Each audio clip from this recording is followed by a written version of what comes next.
We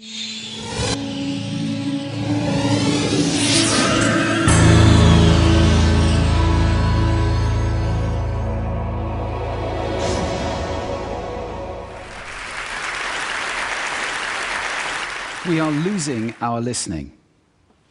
We spend roughly 60% of our communication time listening, but we're not very good at it.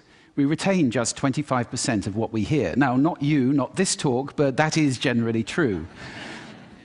Let's define listening as making meaning from sound.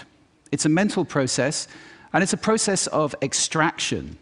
We use some pretty cool techniques to do this. One of them is pattern recognition. So in a cocktail party like this, if I say, David, Sarah, pay attention, some of you just sat up. We recognize patterns to distinguish noise from signal, and especially our name.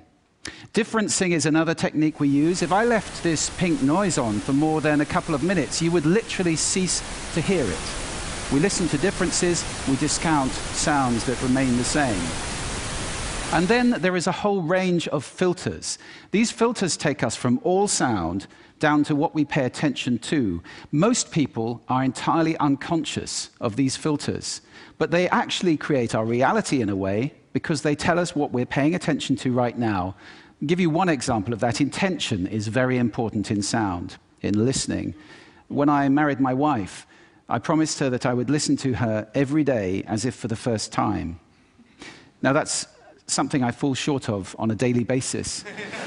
But it's a great intention to have in a relationship. But that's not all. Sound places us in space and in time.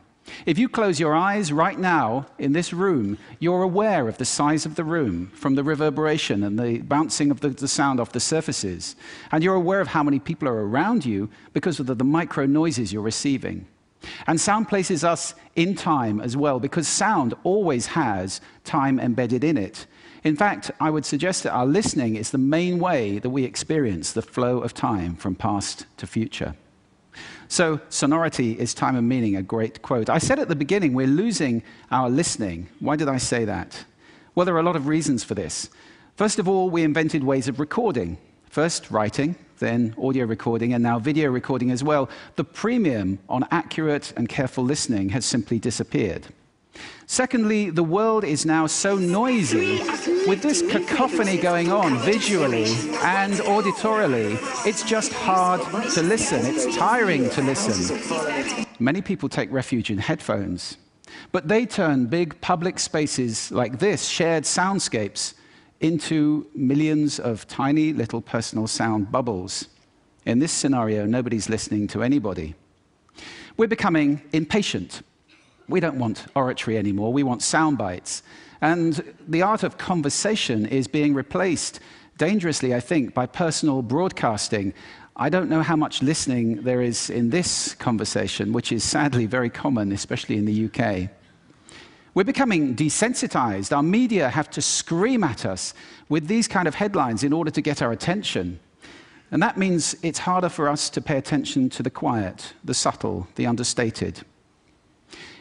This is a serious problem that we're losing our listening. This is not trivial.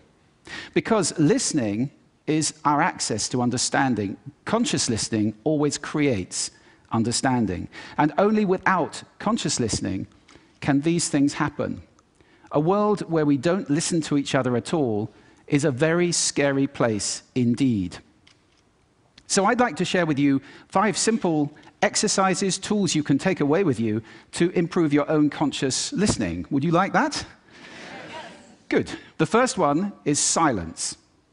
Just 3 minutes a day of silence is a wonderful exercise to reset your ears and to recalibrate so that you can hear the quiet again. If you can't get absolute silence, go for quiet. That's absolutely fine. Second, I call this the mixer. So even if you're in a noisy environment like this, and we all spend a lot of time in places like this, listen in the coffee bar to how many channels of sound can I hear? How many individual channels in that mix am I listening to? You can do it in a beautiful place as well, like a lake. How many birds am I hearing? Where are they? Where are those ripples? It's a great exercise for improving the quality of your listening. Third, this exercise I call savoring, and this is a beautiful exercise. It's about enjoying mundane sounds. This, for example, is my tumble dryer. It's a waltz. 1, 2, 3, 1, 2, 3, 1, 2, 3. I love it. Or just try this one on for size.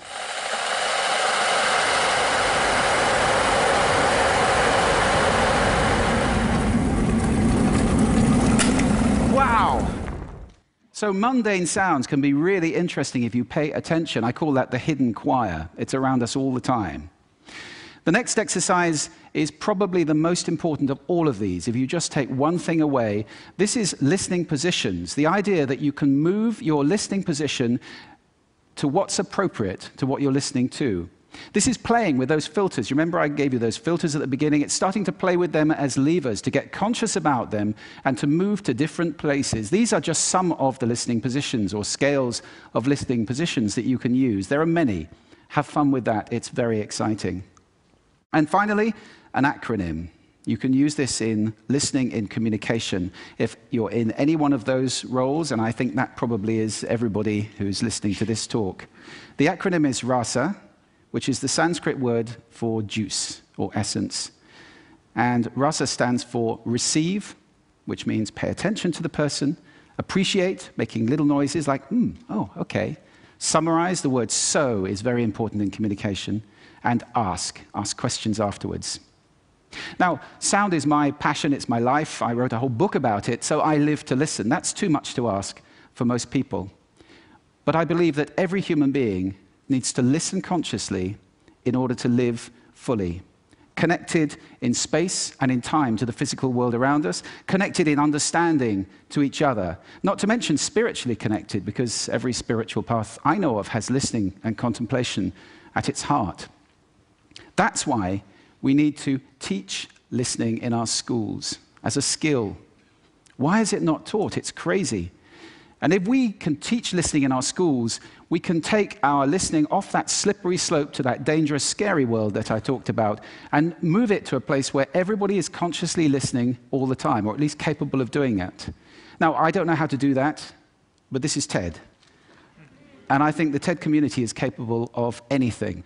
So I invite you to connect with me, connect with each other, take this mission out, and let's get listening taught in schools and transform the world in one generation to a conscious listening world, a world of connection, a world of understanding, and a world of peace. Thank you for listening to me today.